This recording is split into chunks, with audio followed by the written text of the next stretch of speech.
Assalamualaikum warahmatullahi wabarakatuh. Saya Rima Pinasti. Pada kesempatan kali ini, saya akan mempresentasikan rencana pelaksanaan pembelajaran atau RPP mata pelajaran IPAS untuk kelas 3 SD dengan materi pokok makhluk hidup dan ciri-cirinya yang disusun berdasarkan kurikulum Merdeka. Pertama, untuk identitas RPP ini ditujukan untuk kelas 3 fase B. Mata pelajarannya adalah IPAS dengan lokasi waktu 2 jam pelajaran atau 1 kali pertemuan. Selanjutnya, bagian tujuan pembelajaran. Setelah kegiatan pembelajaran berlangsung, peserta didik diharapkan mampu untuk menyebutkan dan menjelaskan ciri-ciri makhluk hidup dengan tepat, membedakan antara makhluk hidup dan benda mati, mengelompokkan benda-benda di lingkungan sekitar, dan yang paling utama, siswa mampu menunjukkan sikap menyayangi serta menjaga kelestarian sesama makhluk hidup ciptaan Tuhan.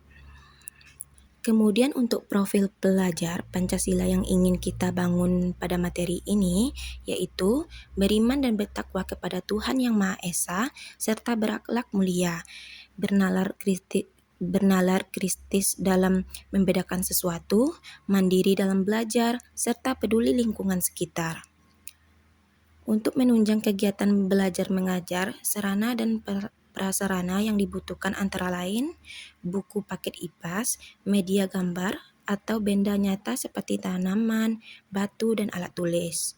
Selain itu, juga kita digunakan media video pendek agar siswa lebih mudah membayangkan kegiatan makhluk hidup yang beragam. Komponen esensial. Ini adalah materi inti yang harus dikuasai siswa. Makhluk hidup adalah segala sesuatu yang dimiliki nyawa dan ciri-ciri kehidupan. Ciri-ciri utamanya ada 6, yaitu bernafas, bergerak, memerlukan makanan dan air, tumbuh dan berkembang biak, peka terhadap rangsangan. Sementara itu, benda mati adalah yang tidak memiliki ciri-ciri tersebut. Kita juga menanamkan nilai bahwa semua makhluk hidup adalah ciptaan Tuhan yang wajib dijaga dan disayangi. Berikutnya adalah langkah-langkah pembelajaran yang dibagi menjadi 3. Pertama, kegiatan pendahuluan 15 menit. Kita mulai dengan pembukaan standar, salam, berdoa, dan mengecek kehadiran. Kemudian kita bangkitkan semangat siswa dengan persepsi, yaitu mengaitkan materi dengan lingkungan sekitar. Contoh pertanyaannya, anak-anak di kelas ada teman, ada tanaman, ada meja, dan ada batu. Mana yang bisa bernafas? Mana yang bisa bergerak sendiri? Setelah siswa berpendapat, baru kita sampaikan tujuan pembelajaran hari ini. 2. Kegiatan inti 50 menit. Di sini saya gunakan pendekatan saintifik melalui 4 tahapan kegiatan, yaitu mengamati dan menanya. Siswa diminta mengamati gambar atau benda nyata. Guru memancing rasa ingin tahu siswa dengan pertanyaan. Mengapa pohon bisa makin besar, tapi meja tetap sama saja ukurannya? 2. Menggali informasi. Guru menjelaskan materi satu persatu secara sederhana dan konkret. Contohnya saat menjelaskan bernafas, manusia pakai hidung, ikan pakai insang, tumbuhan pakai mulut daun.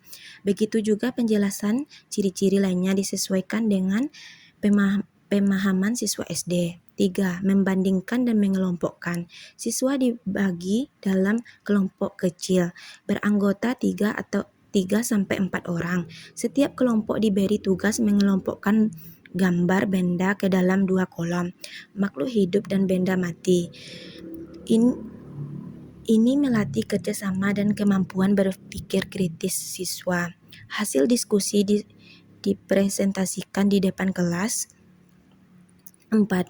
Menarik kesimpulan. Di akhir kegiatan inti, guru dan siswa bersama-sama merangkum materi agar pemahaman siswa menjadi utuh dan sama.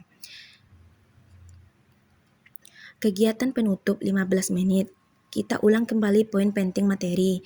Guru menegaskan pesan moral bahwa kita harus menyayangi hewan dan merawat tumbuhan, lalu dilakukan refleksi dengan pertanyaan. Apa yang kamu lakukan jika melihat hewan terluka?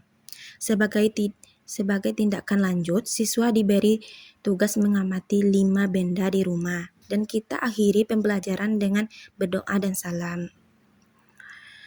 Terakhir adalah bagian penilaian atau asesmen. Ada 2 jenis penilaian. Asesmen formatif dilakukan guru saat proses berlangsung, menilai sikap, keaktifan, kerjasama, dan kepedulian siswa. Juga lewat tanya jawab lisan. Misalnya sebutkan 3 ciri makhluk hidup. 2. Asesmen sumatif menggunakan lembar kerja siswa. Bentuk soal berupa tabel mencentang mana makhluk hidup dan makna benda mati, serta pertanyaan uraian singkat seperti mengapa meja termasuk benda mati.